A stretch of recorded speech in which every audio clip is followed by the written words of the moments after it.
So for my literary device, I chose alliteration, which is the repetition of the initial consonant sound in two or more neighboring words. I also have similes in my book, which compare two different things, usually using like or as. So those are going to be present in my book as well as alliterations.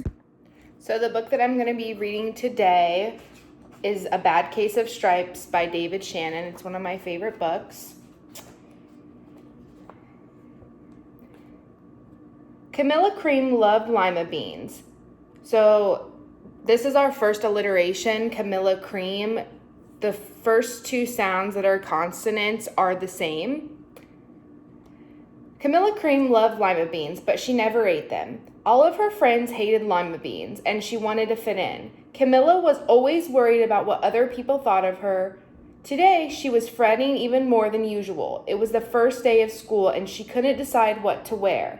There were so many people to impress. She tried on 42 outfits, but none seemed quite right. She put on a pretty red dress and looked in the mirror, then she screamed.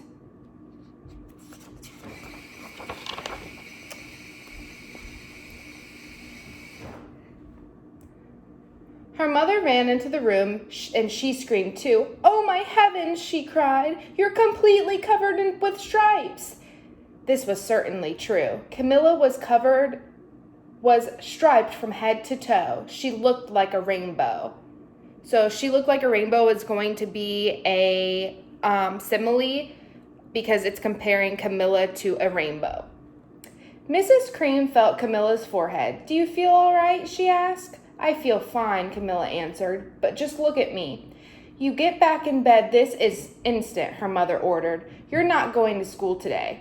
Camilla was relieved. She didn't want to miss the first day of school, but she was afraid of what the other kids would say, and she had no idea what to wear with those crazy stripes. That afternoon, Dr. Bumble came to examine Camilla.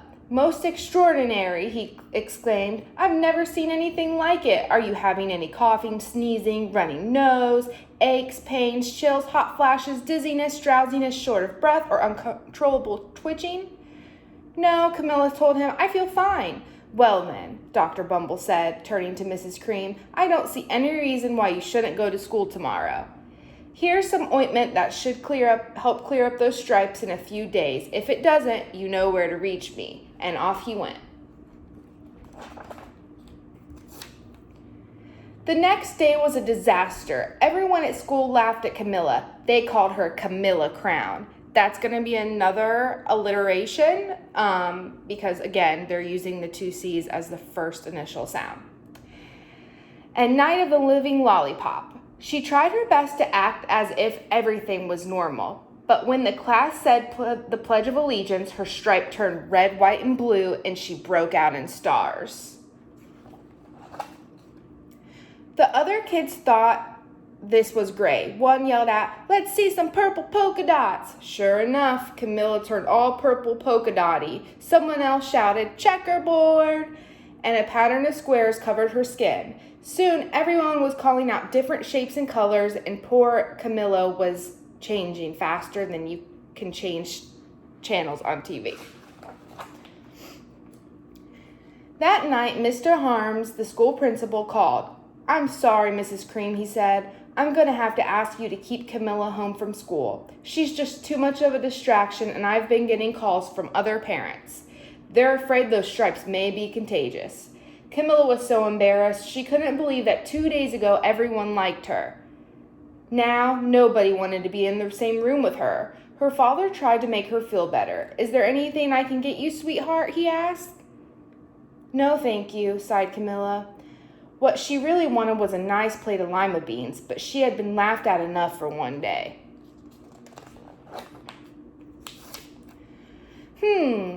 "Well, yes, I see," Dr. mumbled when Mr. Cream phoned the next day. "I think I'd better bring in the specialist. We'll be right over."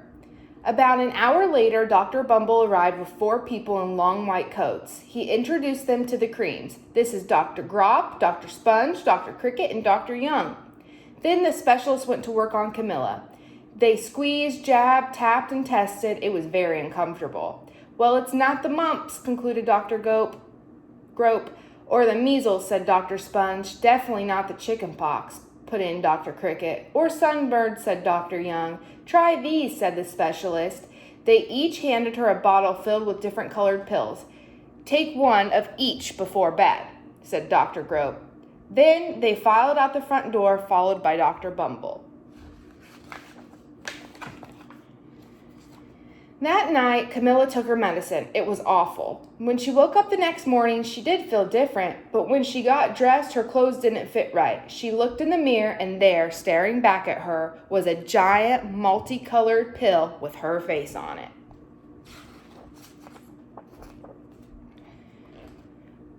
Dr. Bumble rushed over as soon as Mrs. Cream called, but this time, instead of the specialist, he brought the experts.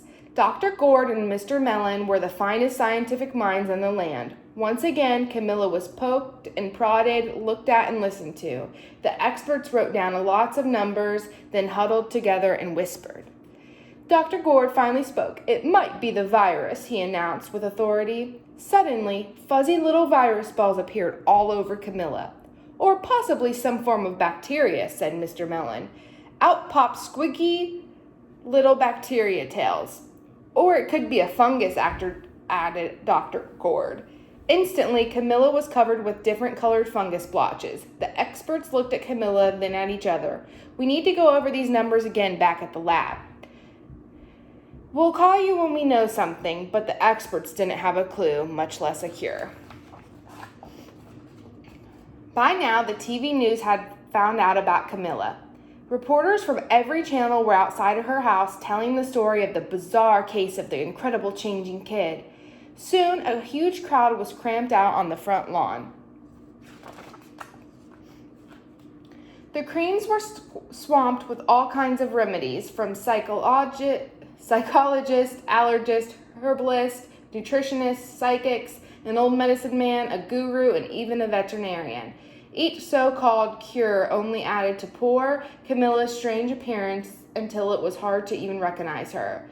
She sprouted roots and berries and crystals and feathers and a long furry tail, but nothing worked. One day, a woman called herself an environmental therapist claimed that she could cure Camilla. Close your eyes, she said. Breathe deeply and become one with your room. I wish you hadn't said that, Camilla groaned. Slowly, she started to melt into the walls of her room. Her bed became her mouth, her nose was a dresser, and 2 paintings were her eyes. The therapist screamed and ran from the house. What are we going to do? Cried Mrs. Cream. It just keeps getting worse and worse, she began to sob. At that moment, Mr. Cream heard a quiet little knock at the front door. He opened it, and there stood an old woman who's just as plump and sweet as a strawberry. That's going to be a simile because they're comparing the woman to a plump and sweet strawberry. Excuse me, she said brightly, but I think I can help. She went into Camilla's room and looked around. My goodness, she said with a shake of her head. What we have here is a bad case of stripes, one of the worst I've ever seen. She pulled a container of small green beans from her bag. Here, she said, these might do the trick. Are those magic beans? Asked Mrs. Cream. Oh my, no, replied the kind old woman. There's no such thing. These are just plain old lima beans. I bet you'd like some, wouldn't you? She asked Camilla. Camilla wanted a big heaping plate full of lima beans, more than just about anything, but she was still afraid to admit. Yuck, she said. No one likes lima beans, especially me. Oh dear, the old woman said sadly. I guess I was wrong about you. She put the beans back in her bag and started toward the door. Camilla watched the old woman walk away. Those beans would taste so good, and being laughed at for eating them was nothing compared to what she'd been going through. She couldn't stand it. Wait, she cried. The truth is, I really love lima beans. I thought so, the old woman said with a smile. She took a handful of beans and popped them into Camilla's mouth. Said Camilla. Suddenly, the branches, feathers, and squiggly tails began to disappear. Then the whole room swirled around. When it stopped, there stood Camilla, and everything was back to normal. "I'm cured," she shouted. "Yes," said the old woman. "I knew the real you was in there somewhere." She patted Camilla on the head, then she went outside and vanished into the crowd. Afterward, Camilla wasn't quite the same. Some of the kids at school said she was weird, but she didn't care a bit. She ate all the lima beans she wanted, and she never had a touch of stripes again.